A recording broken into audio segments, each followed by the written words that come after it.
Bonjour tout le monde, il me fait un grand plaisir de vous accueillir ici dans la baie de Fundy. La baie de Fundy avec ses grandes marées qui a créé, comme vous voyez ici, ces grandes vasières qui attirent pratiquement la population mondiale d'un limicole, un oiseau de rivage du nom du bécasseau semi-palmé. Et c'est ici, dans ces vasières qui sont très riches de nourriture, que les oiseaux peuvent en prendre avantage pour s'engraisser très très vite et partir loin d'ici pour passer les hivers froids en Amérique du Sud, principalement au Suriname et en Guyane française. Wetlands are the most productive ecosystems in the world, and people for millennia have recognized the importance of the resources that come from wetlands.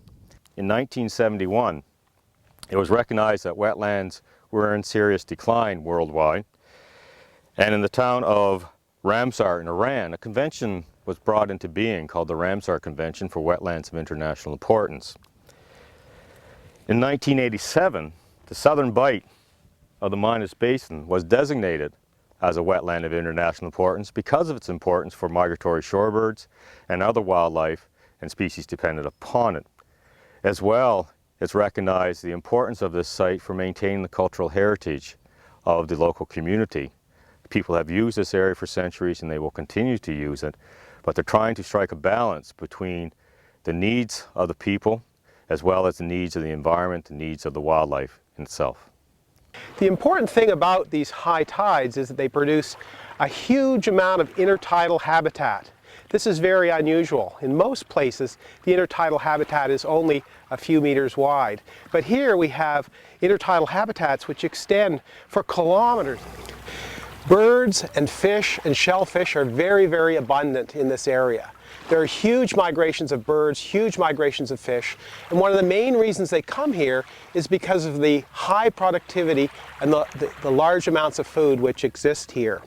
So if we took an area of mudflat, say about a meter or a square yard in area, it would be maybe about that big.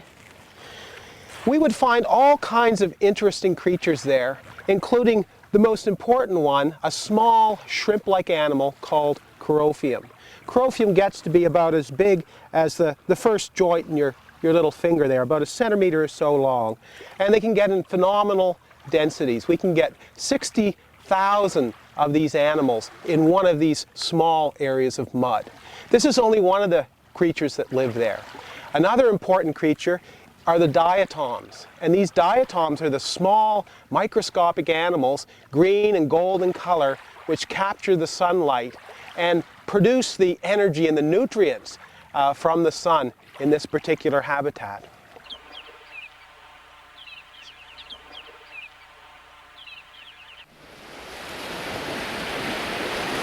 In the upper Bay of Fundy, Shepherdie Bay in New Brunswick, and the Minas Basin in Nova Scotia are the two most important areas for shorebirds during the fall migration. Evangeline Beach is the most important site in Nova Scotia for shorebirds. We began to meet with landowners several years ago and talk about stewardship agreements and making them aware of why the birds were here and, more importantly, what residents could do to help the birds survive during their fall migration.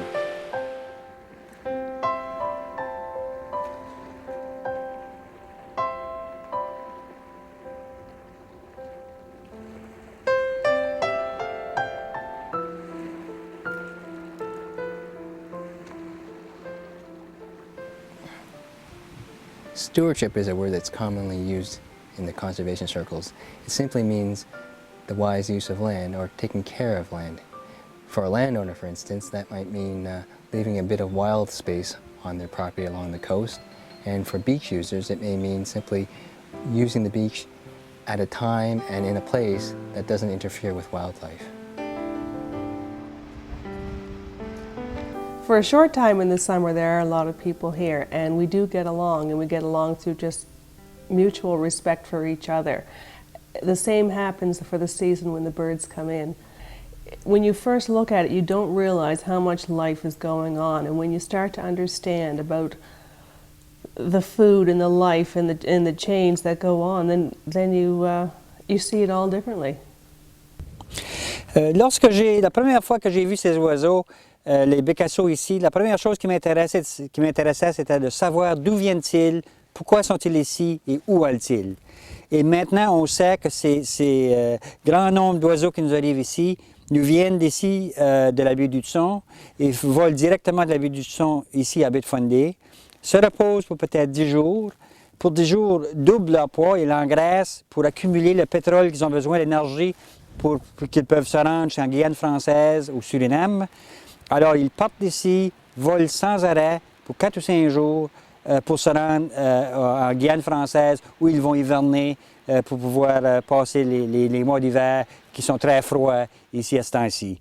Mais c'est une région très importante ici pour qu'ils peuvent se rendre à cette destination.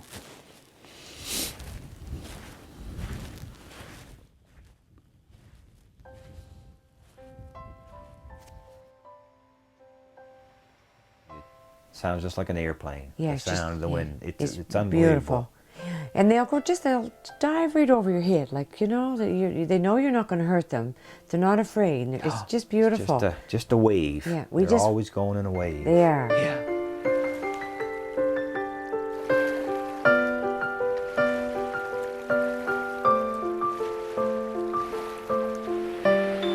The people that we work with most closely and who agreed to assist us in our work, we gave them stewardship awards, and they became shorebird stewards in Nova Scotia.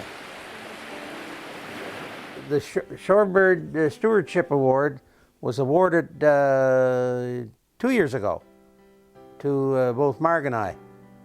And we were very proud and honored to receive such an award.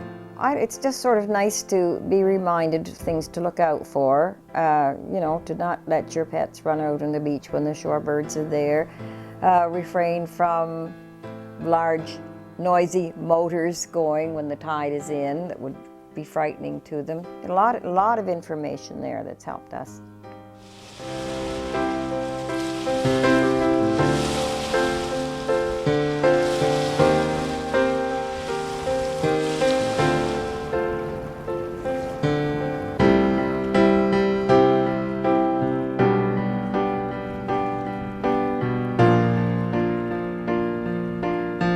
Birds and people.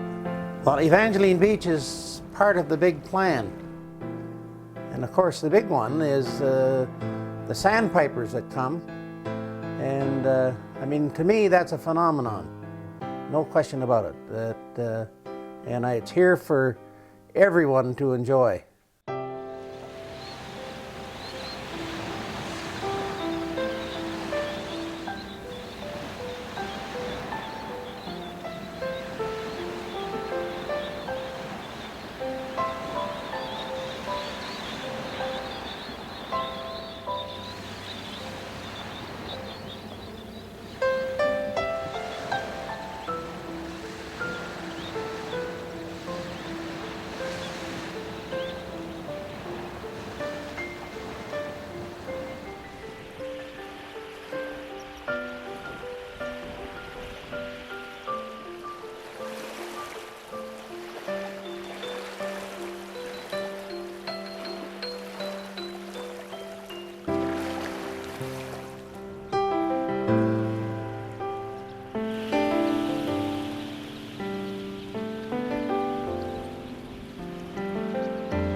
the people are like the birds in a way. We're all here to rest and eat for a short time and just enjoy the beach.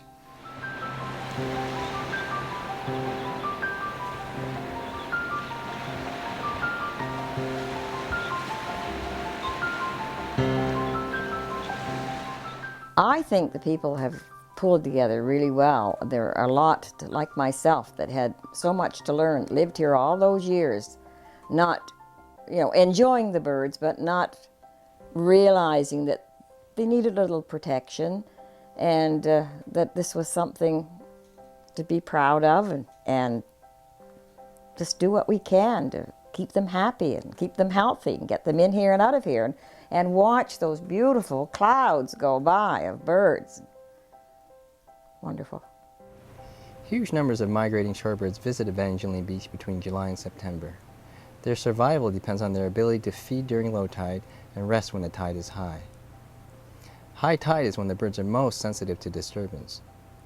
While on the beach, please restrain your pets and avoid areas where shorebirds may be resting or feeding.